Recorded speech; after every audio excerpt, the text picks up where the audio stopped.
You're listening to Southern Fried Sports with Travis Reier on Tide 100.9 in Tuscaloosa. Is Southern Fried Sports with Bama Online senior analyst Travis Reier on your home for Alabama sports. Tide 100.9 and streaming on the Tide 100.9 app.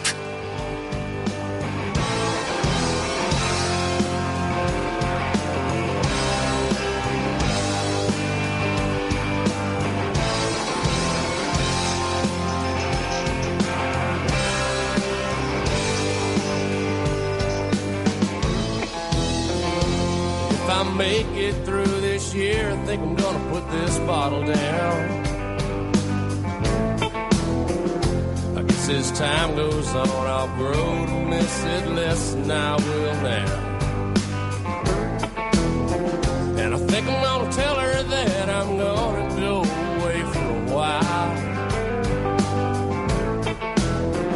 till I can get this demon out.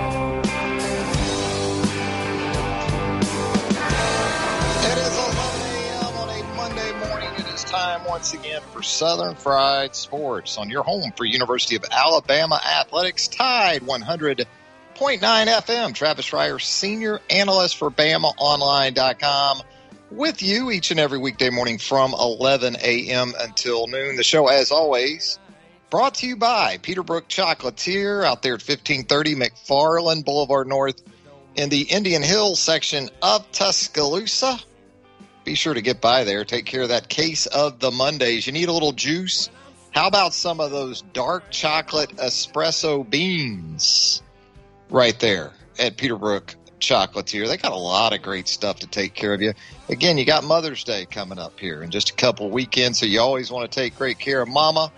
They can direct you and they can help you with that at Peterbrook Chocolatier. Joined on the program by the executive producer of Southern Fried Sports, Jacob Harrison, who together we combine to form the 60-bit boo of Sports Talk Radio. Jacob Harrison, fresh from A-Day on Saturday. Jacob Harrison, how are you doing on this Monday? I'm doing great. It's a mock draft Monday, first of all, so we got that going on. But as far as A-Day goes, absolutely have fallen in love with this 2021 Crimson Tide defense. They are stacked up front. And that was kind of the JV group in some ways out there, Jacob, on Saturday. Not to say that there still wasn't plenty of talent, just a next wave that you sort of weren't counting on until maybe, say, A-Day 2022. But guys like Chris Braswell, guys like Deontay Lawson, they're not waiting on anyone, are they? They're ready to kind of show you what they can do right now. And even with, well into the double digits, guys out on Saturday, including several starters with an emphasis on the defensive side of the ball. We kind of joked about that last Friday, Jacob, that, you know what, maybe after hearing Nick Saban on Thursday say that several players were going to be held out of the 8A scrimmage, maybe it would actually be a good thing if that first-team defense had some guys that either couldn't go or were just being held out for precautionary reasons, and give that first-team offense an opportunity to move the ball. But even with Will Anderson out, even with Christian Harris out, that first-team offense still did some nice things, and it, too, was missing John Mechie. It was missing Brian Robinson. It was missing Emil Ekiyor from the offensive line. And it did some nice things, but it was still, in a lot of ways, was a day for the defense. And Alabama really flashed its depth. And not only on defense. Offensively, you got a Jai Hall working with the second-team offense, looking like the next great Alabama wide receiver at 6'3", and an early enrollee, and a guy that really on Saturday should have had a 100-yard day. Lost a big play, lost an explosive play on an illegal formation penalty there. I think it was in the third quarter. He goes over 100 yards receiving. So good stuff on A-Day 2021. We will go through it with you on the program as we move through the hour of the program. We'll get into some other stuff as well. You're welcome to join the show. We're wide open on a Monday. Guest free, 205-342-9904. That is the Peterbrook Chocolatier studio line. If you'd like to jump on board with us, we're going to talk Alabama football. There were a lot of spring games in general on Saturday.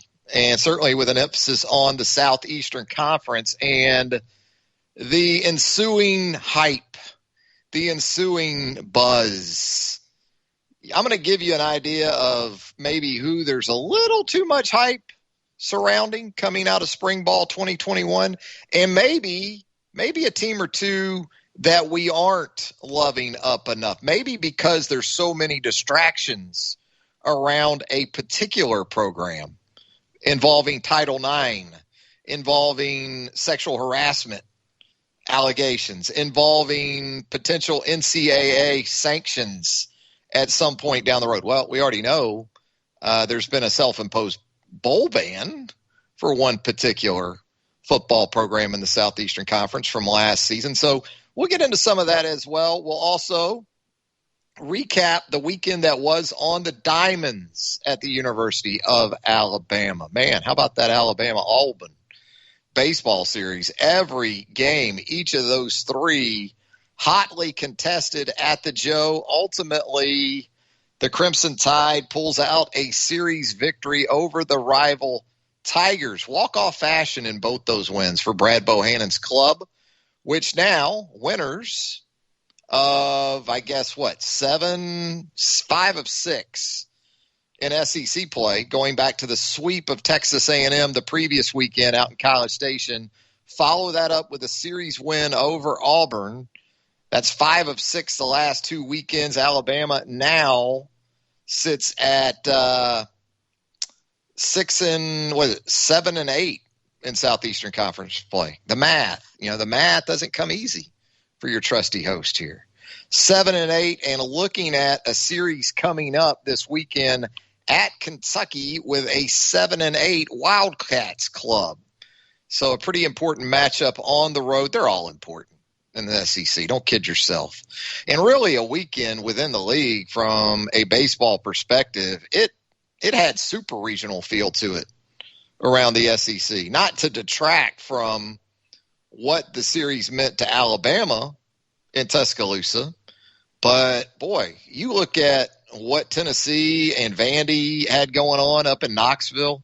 Tim Corbin, not sure if you saw it, the coach for the Vanderbilt Commodores, they had crowds at in Knoxville over the weekend at Lindsey Nelson Stadium, by the way, that left Tim Corbin in his post-game press conference yesterday after Vandy took 2 of 3 from the rival Vols, saying things like, well, I guess the COVID doesn't exist up here in Knoxville. They had big crowds. And now Vandy, it looks like, going to be able to open things up a little bit more in Nashville. It just gets bigger every weekend in the SEC. You got Mississippi State traveling to Vandy this weekend for a series.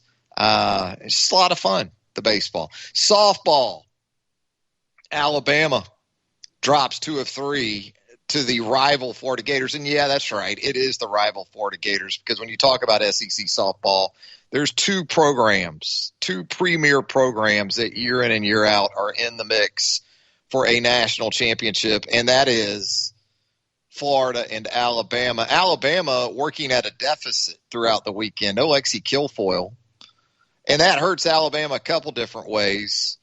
Obviously, you like to put her in there with Montana Fouts as your 2 starting arms in SEC play, so she has to miss a start. And then you also miss Lexi Kilfoyle offensively. You consider that Claire Jenkins was out this weekend. That hurts you a couple of different ways, kind of like Kilfoyle. You lose an arm in the circle with Kilfoyle. You lose a bat in the middle of your lineup. Without Claire Jenkins, you lose a legitimate middle infielder defensively, and you also lose the offensive production. And throughout this season, Alabama softball has never been confused for a team with great depth. Now, top of the line, sort of marquee people in the lineup, yeah, as long as they were able to stay healthy. They haven't been able to do that. Bailey Dowling lost for the season with a knee injury. You bring in Florida for 3 games, and you're missing multiple key pieces, both from a pitching perspective and offensively. And that's what made, again, the performance by Montana Fouts in the circle over the weekend all the more impressive. You know, you knew Montana Fouts was extremely talented, throw hard, gets it up there around 70 miles per hour, can get it to go up, can get it to go down, can curve it, do all those different things. But what she has shown you these last couple of weekends, if you didn't already know, is that she is an elite competitor. She wants the ball when all the chips are down like they were over the weekend. And she didn't have the offensive production that Alabama typically would with a full deck of cards from a offensive standpoint.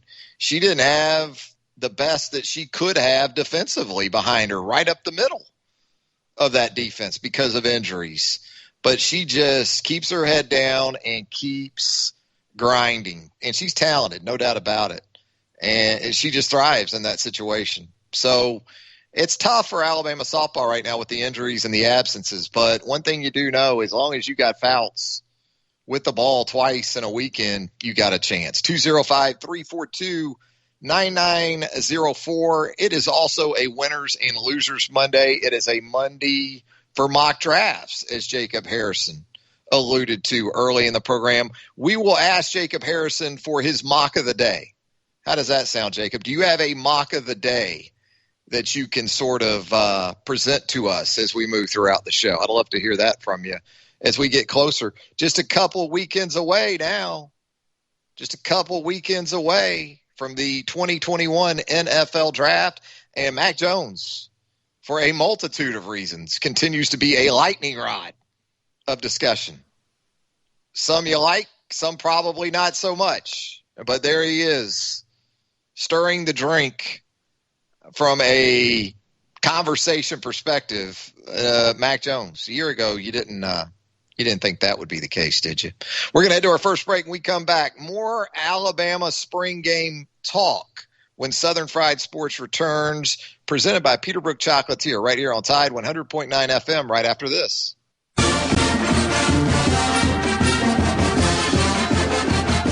From the University of Alabama, this is Crimson Tide Today. It's a daily update on Bama sports, and it's brought to you by C Spire. Add C Spire Fiber to your roster at cspire.com/ALFiber. Hello again, everybody. I'm Roger Hoover. Thanks to a fourth quarter field goal by Will Reichard, the white team defeated the Crimson team 13-10 in the 2021 Golden Flake A-Day football game inside Bryant-Denny Stadium.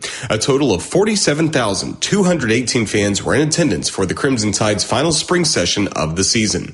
Quarterback Bryce Young won the Dixie Howell Memorial Award, while defensive lineman Jamarian Latham earned the Dwight Stevenson Award. On offense, Young went 25 for 44 passing with 333 yards and a touchdown, which went to Cameron Latu for 59 yards.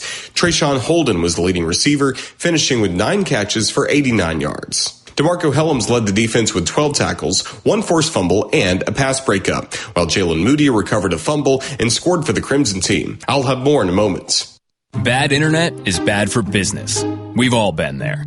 Lagging video chats, slow downloads. Oh, come on. It's just not a good look. Instead, call C Spire Business. Our local experts deliver gigabit speeds backed by thousands of miles of fiber for the fastest, most reliable internet around. Period.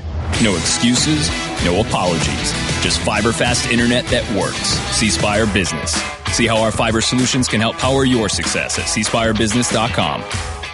Join us tonight for Hey Coach, presented by Alpha Insurance on the network at 6 p.m. Central. We'll be hosting the show live from Baumhauer's Victory Grill in Tuscaloosa, and we'll be joined during the hour by former Crimson Tide quarterback and current ESPN analyst Greg McElroy, as well as baseball coach Brad Bohannon. The show begins at 6 p.m. and we'll be streaming live as well. And that's your Bama update. Crimson Tide Today brought to you by C Spire. Crimson Tide Today is a production of the Crimson Tide Sports. Tide 100.9 Tuscaloosa weather. Partly to mostly sunny this afternoon. The high today 73. For tonight, fair with the low at 49. Tomorrow, partially sunny with a high at 74. Then for Wednesday, breezy and much cooler. The sky mostly sunny. Wednesday's high at 61. I'm James Spann on the ABC 3340 Weather Center on Tide 100.9. It's 64 degrees in Tuscaloosa. Tide 100.9. For more coverage of Alabama football, visit us at Tide100.9.com or download the free Tide 100.9 app. The Crimson Tide will not be denied.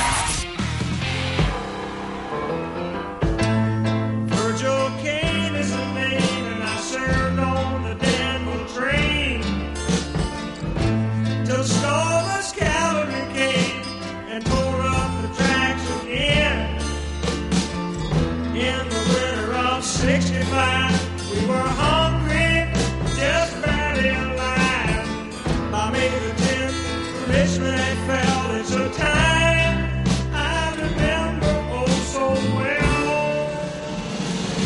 Back with more of the edition of Southern Fried Sports here on Tide 100.9 FM. Travis Ryder, senior analyst for BamaOnline.com, with you each and every weekday morning from 11 a.m. Jacob Harrison. I'm sure you've seen this here in the last 20, 30 minutes or so, but Alex Smith, quarterback, previously, most recently, with the Washington football team, as it is known these days, announces his retirement from the National Football League. Of course, Alex Smith with just a comeback for all time, maybe the most incredible return from a catastrophic type injury as I've ever seen, certainly in the National Football League, and one that rivals any I've ever recall in sports history. I mean, it's just amazing that he came back and not only made a roster, but started some games in the 2020 season. Alex Smith announces he has retired from the NFL. Here's the thing, though, Jacob. I can see Urban, his old college coach, telling him, look, stay warm, okay? We're going to see how things shake out down in Jacksonville. And wouldn't be a bad mentor, would he, for young Trevor Lawrence, I would think. Maybe the price tag a little high. Jags have it to spend, though, with where Alex is at in his career, even if you talk about the veteran minimum. But maybe Alex has decided, look, nothing else to prove, and there certainly isn't. Just to do what he did, just to get to that point of being able to even participate in an NFL practice, let alone end up starting some games. One of the darndest things I think I've ever seen. Yeah, no doubt about that. 205-342-9904 is the Peterbrook Chocolatier studio line. Let's go there right now where we have Corey on hold for us on a Monday morning. Corey, how you doing? I'm doing great, Travis. How about you? Cannot complain, sir. Well, going with this Florida series, I was happy that Alabama was able to get the win yesterday, but I know Alabama wanted to win the series, but I think when you combine the injuries, the errors, and all that, I think it was too much for Alabama to overcome. Wouldn't you agree? Yeah, I talked about it in the first segment. I mean, when you consider the missing pieces for this team over the weekend, if I told you on Thursday this was going to be the setup for the weekend, you probably would have taken one game.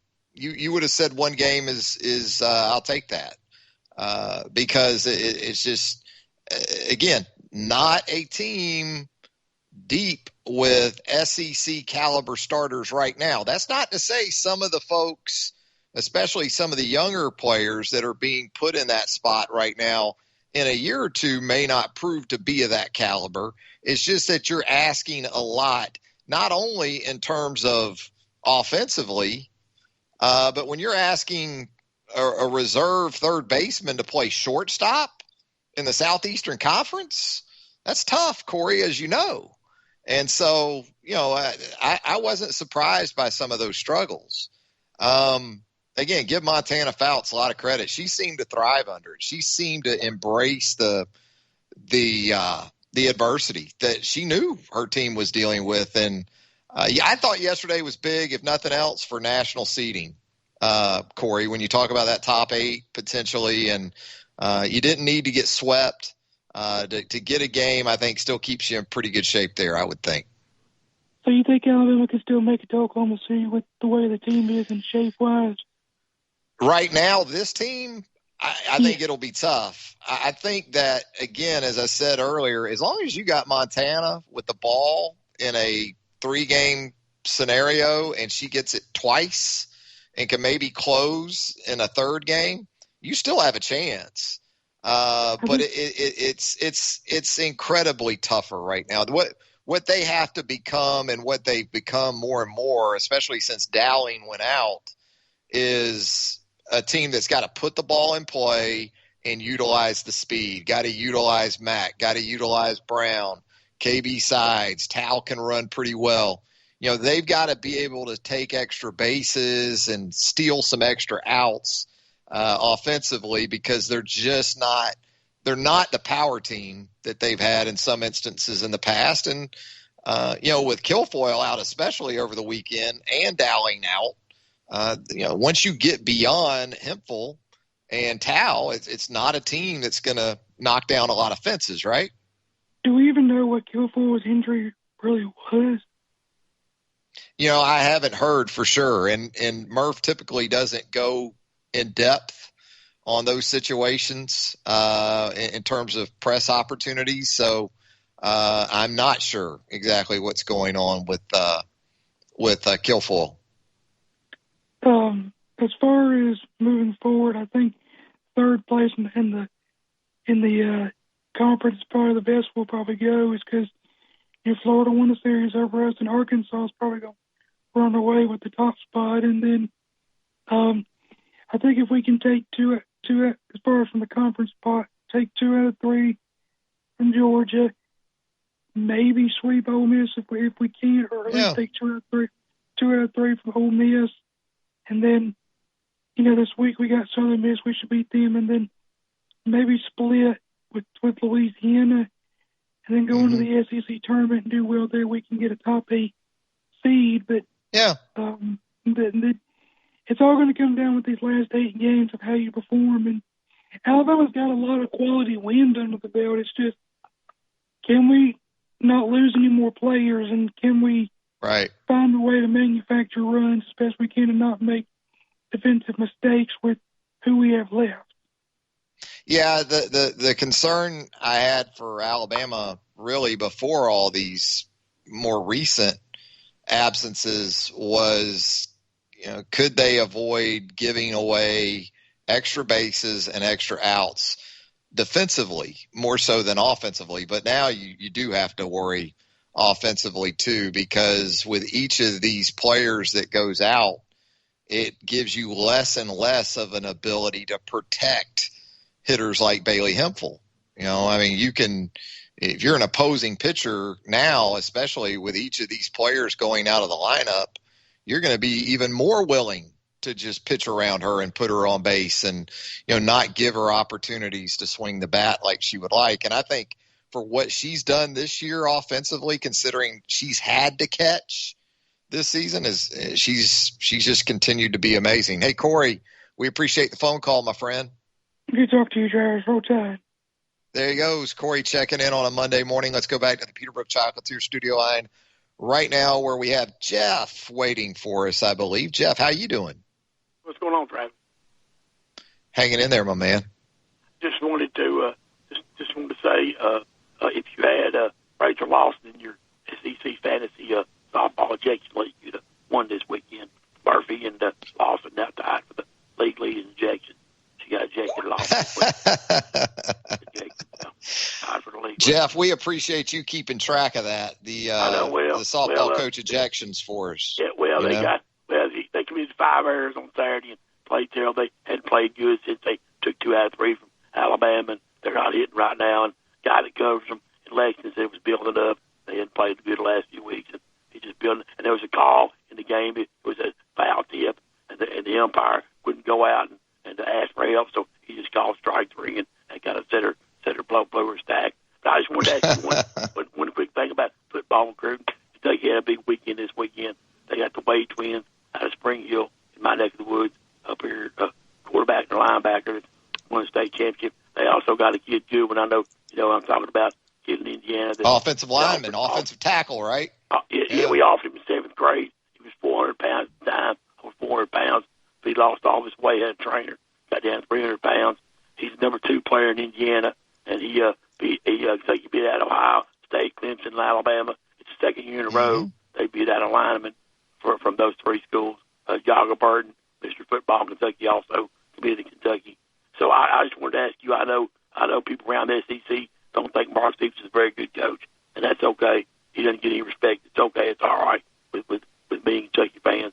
There's still people down here that believe that Tennessee and Vanderbilt are ahead of Kentucky football right now.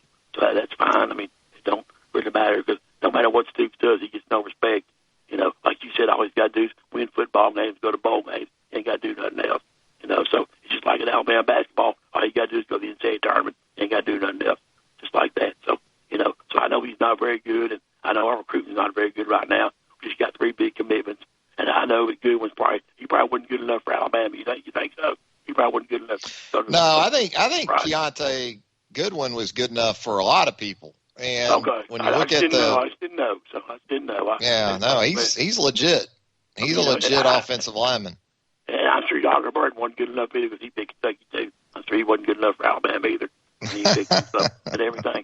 But no, I know he's not very good. I know you probably don't think he's doing a very good job and things. But you know, one day, Travis, in my lifetime, I hope we do win this SEC East because your buddy Drew DeArmond says that hell would freeze over.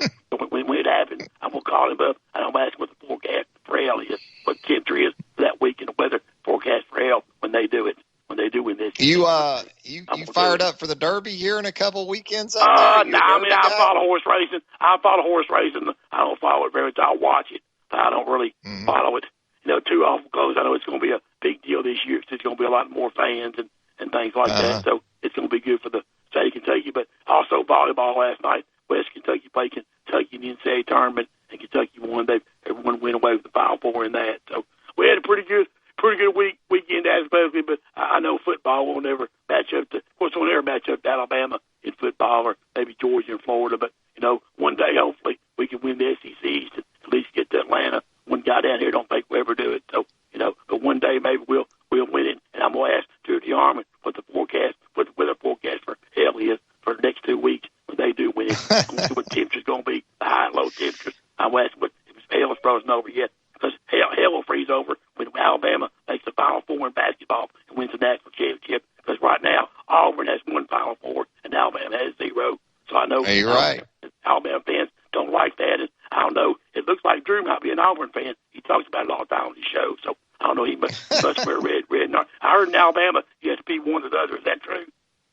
Yeah, pretty much, man. That's what I thought. But hang in there, guys. You can be a Jacksonville State fan. They got a playoff game coming up. I guess this weekend. There goes Jeff. Jeff, he hits us with that Kentucky drive-by. You know, he hits us. It's a Big Blue drive-by with Jeff. That's what we ought to call this segment. We get that sponsored.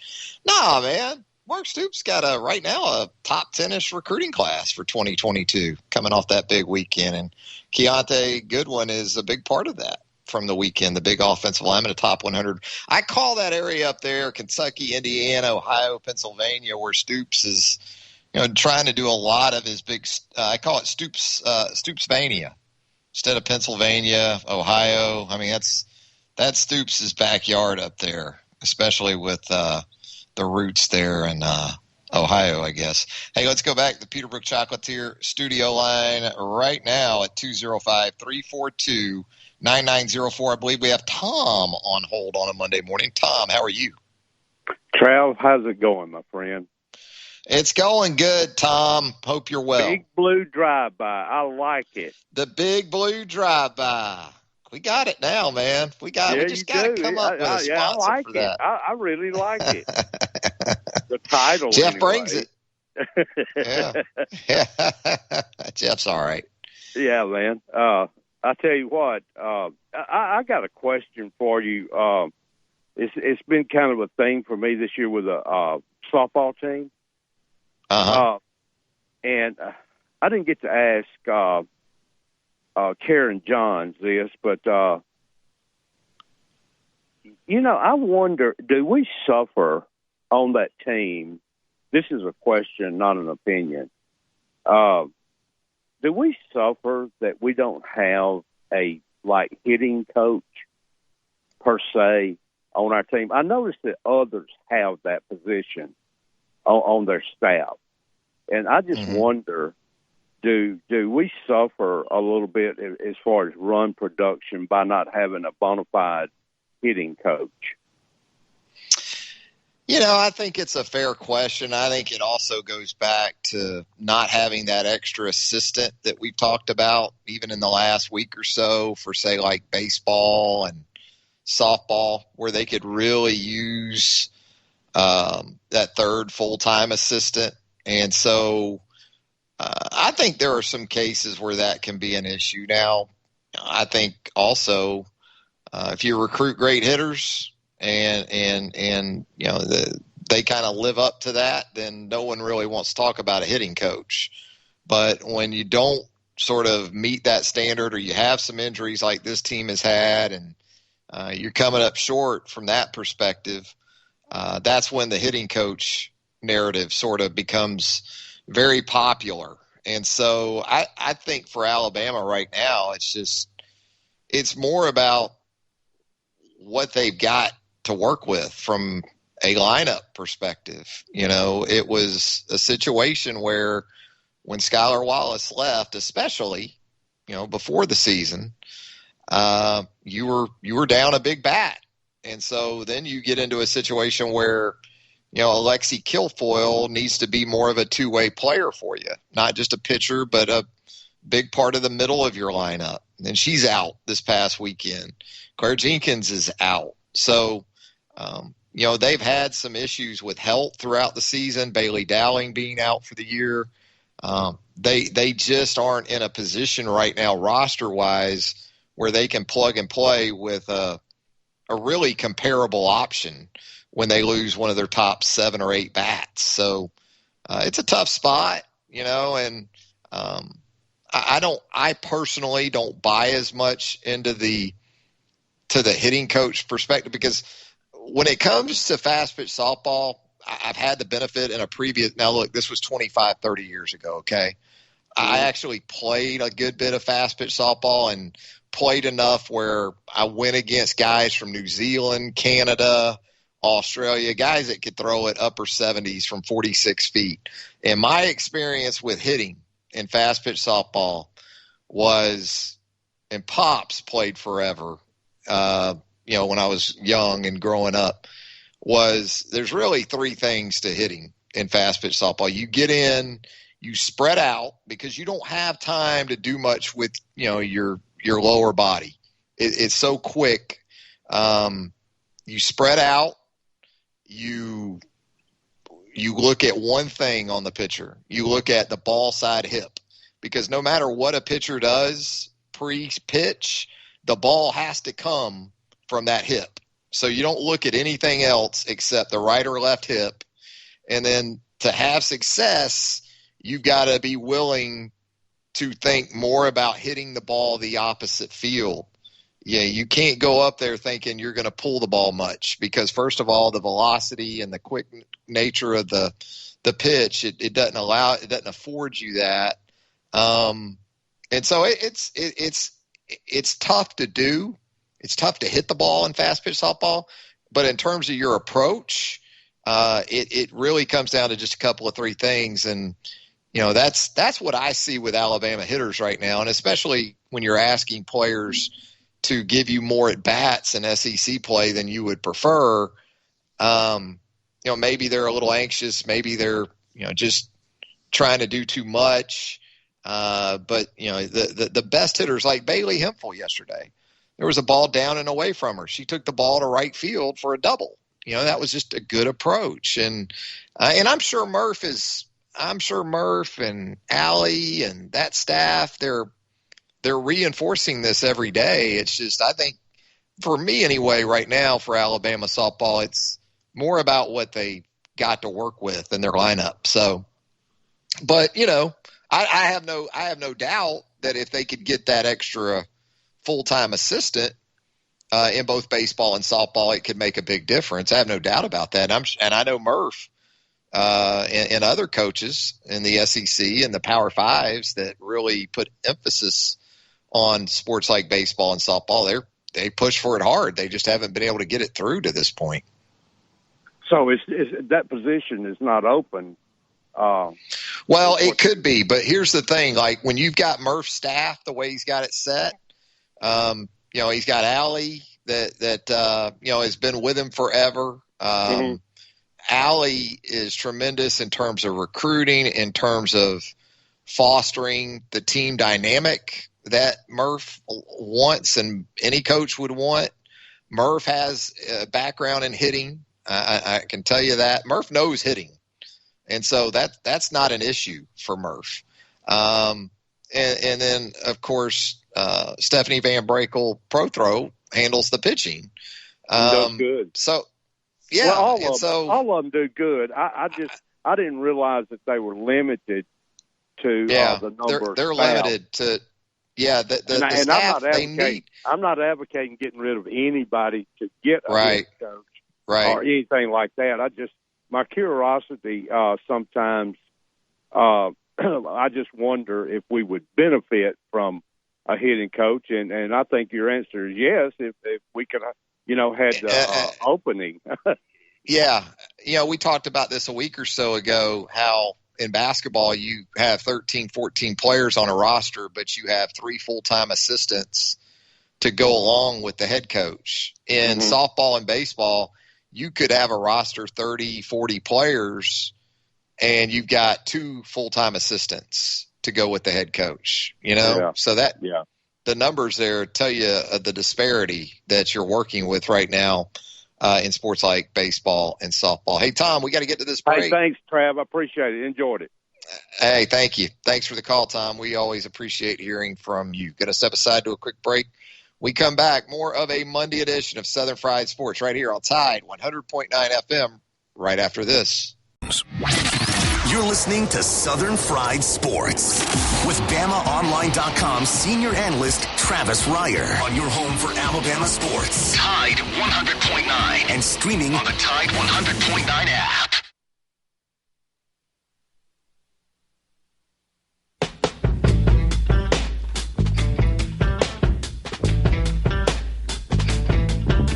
When I get off of this mountain, you know where I wanna go. Straight down the Mississippi River to the Gulf of Mexico, to Lake Charles, Louisiana, little Bessie girl I once knew.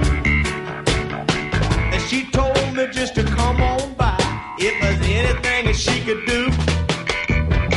Up on Cripple Creek, she sends me if I spring a leak.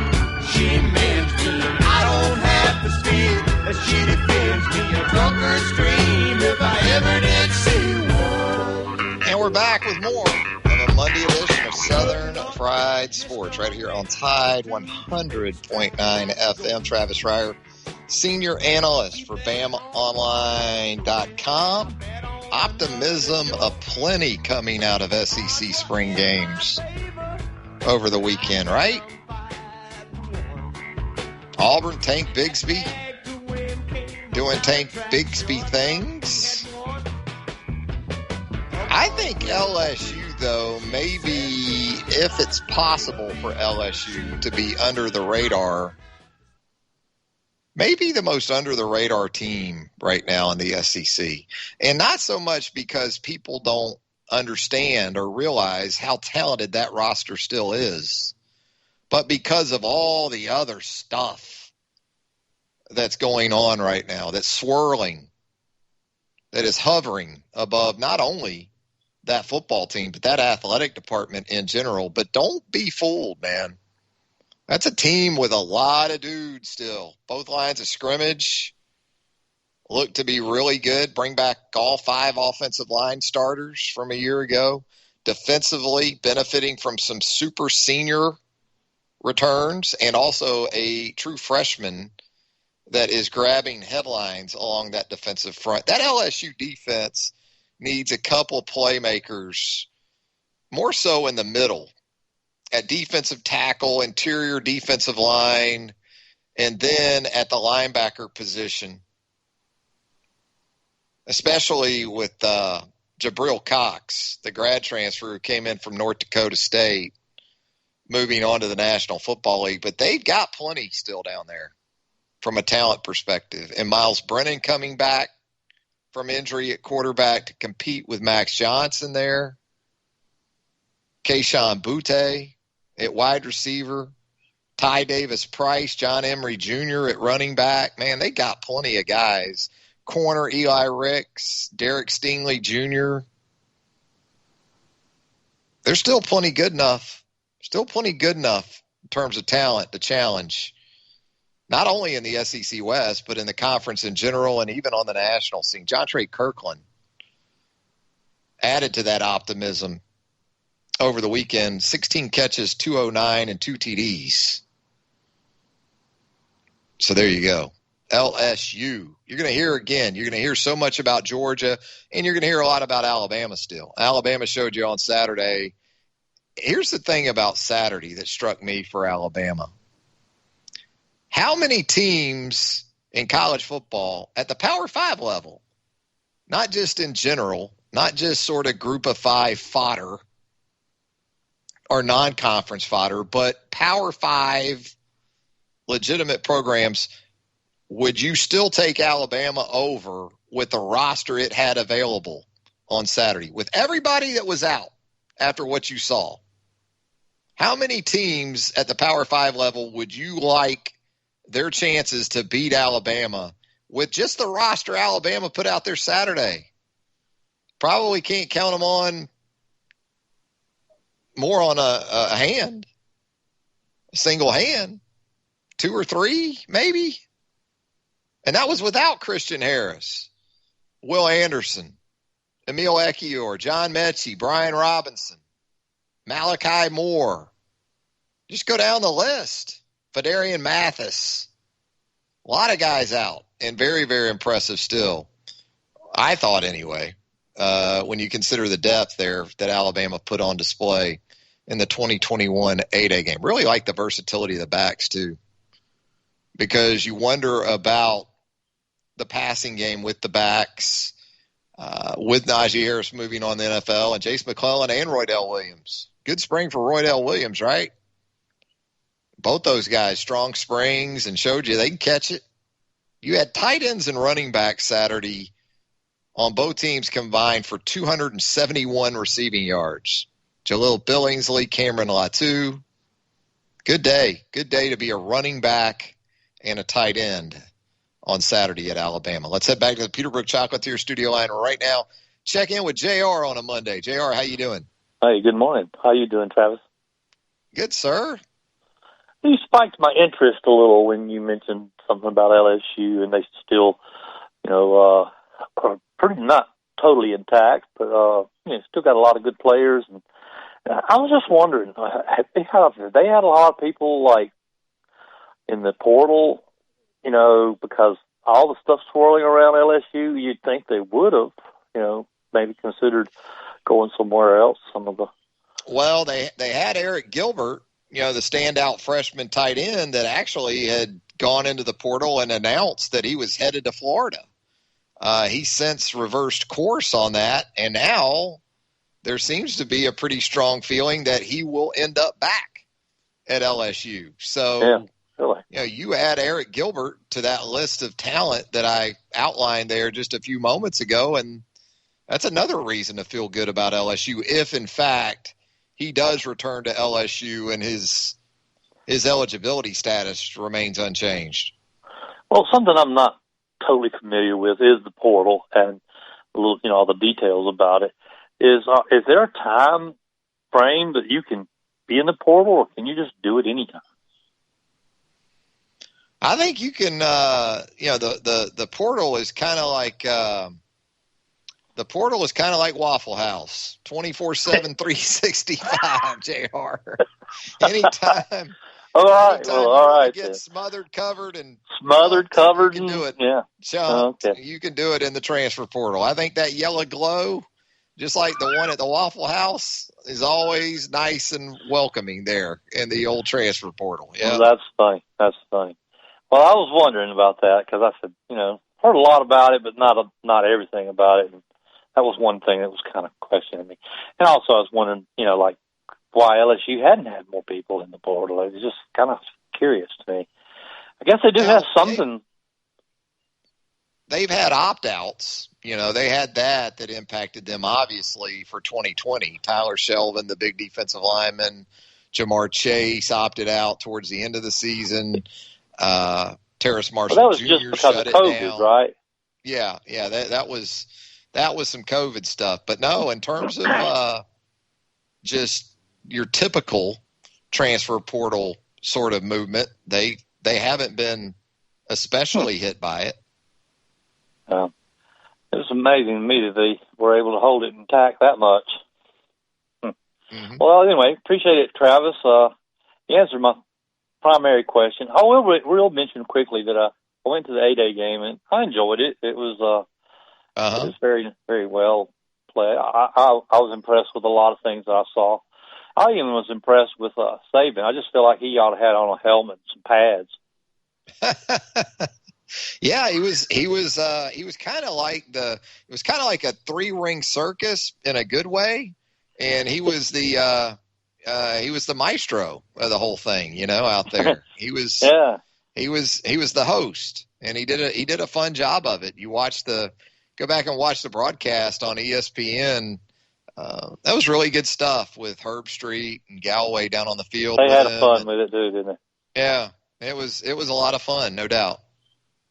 Well, I haven't seen that. I'll have to try to look that up. But yeah, I've heard that it was a lot of fun with everybody. But all righty, Travis, appreciate it.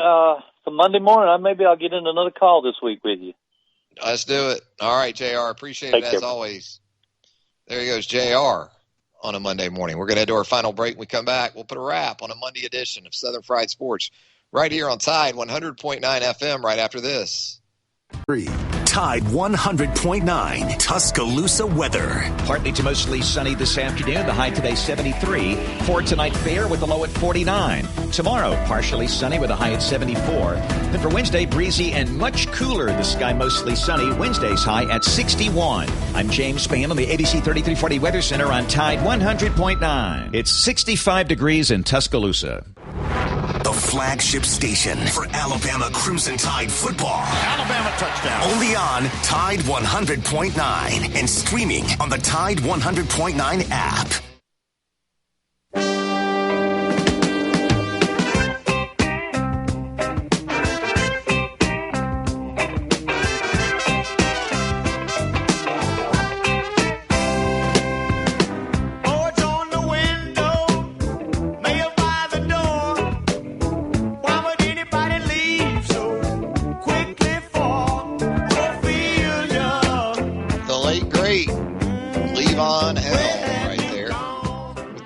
Of course, Levon unfortunately passed away on this day back in 2012. Saw Levon on the old silver screen from time to time as well. Heck of an effort. If you're old enough like yours truly to remember coal miner's daughter, featuring Sissy Spacek in the role of Loretta Lynn. Levon played the father of Loretta Lynn in Coal Miner's Daughter. Really good. Good on the acting front as well. 205-342-9904. That is the Peterbrook Chocolatier studio line. If you would like to jump on board with us in the final few moments of today's program, you are more than welcome to do so. The quarterback position in the Southeastern Conference after spring games over the weekend. I think LSU is going to continue to be very intriguing with Brennan and Max Johnson. JT Daniels obviously has that situation in Athens, Georgia, Daddy, under lock for the Georgia Bulldogs. Will Rogers over at Mississippi State would be my guess to be the starter in year 2 under Mike Leach in Starkville. What about in Tuscaloosa? We never really got, or we haven't to this point anyway, we didn't get the intrigue that you typically get surrounding a quarterback competition. Just never really materialized over 15 practices. Pretty much Bryce Young going in, and after Bryce Young threw for 333 yards and a touchdown and had another dropped, still Bryce Young, very much so, as the anticipated successor to Mac Jones. Didn't have the explosive plays in the passing game. Well, duh, right? You finally worked through that quartet of Jerry Jeudy, Henry Ruggs III, Jalen Waddle, Devontae Smith. You didn't have John Mechie out there on Saturday. So as we talked about earlier in the program, really busy afternoon for both offenses in terms of tight ends and also running backs. Now, Paul Tyson and Braxton Barker, they were smart. They had Agiye Hall on their roster, and they made good use of him. And Agiye Hall sent a strong message that when it comes to the top three in the rotation, okay, John Mechie's at the top. Slade Bolden's going to be in that mix from the slot. But Agiye Hall, when you get into sort of Javon Baker, Trayshawn Holden, Xavier Williams neighborhood, maybe Taiu Jones-Bell, Agiye Hall let you know that I'm going to be there too. Kind of a downer that we didn't get to see Ja'Cory Brooks, Christian Leary. They were among the several players that were out, the early enrollee wide receivers. Didn't get to see them. And also Jalen Milroe. Really wanted to see Jalen Milroe at the quarterback position because you continue to get the vibe that there will be competition at the quarterback position in advance of the 2021 season, but it's likely to involve that number 2 spot more than the starting job. That's going to do it for a Monday edition of Southern Fried Sports, the lunch whistle on this Monday. How about some Southern Ale House? Right out there at 1530 McFarland Boulevard North in the Indian Hill section of Tuscaloosa. If you haven't already, give Southern Ale House a follow on the social media. I saw on Facebook just before the start of the show, and it distracted me to the point where I had to regroup. They've got a fried pork tenderloin out there at Southern Ale House today with some homemade brown gravy on it over a heavenly, cloud-like bed of fresh mashed potatoes. They've got that for you today at Southern Ale House among the specials at SAH. Southern Ale House. Eat Southern, drink Southern, be Southern at Southern Ale House. Thanks to Jacob Harrison for producing the program.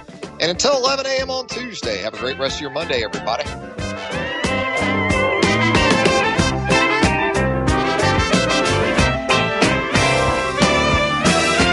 Was it something that somebody said? How did you know we broke the rule? Was somebody up against the law? How do you know I died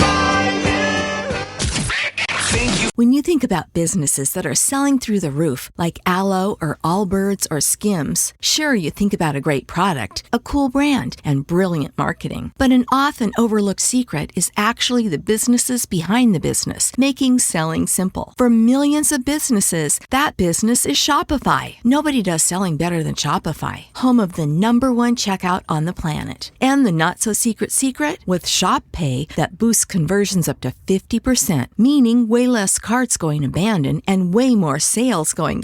So if you're into growing your business, your commerce platform better be ready to sell whatever your customers are scrolling or strolling on the web, in your store, in their feed, and everywhere in between. Upgrade your business and get the same checkout Skims uses. Sign up for your $1 per month trial period at shopify.com/try, all lowercase. Go to shopify.com/try to upgrade your selling today. Shopify.com/try.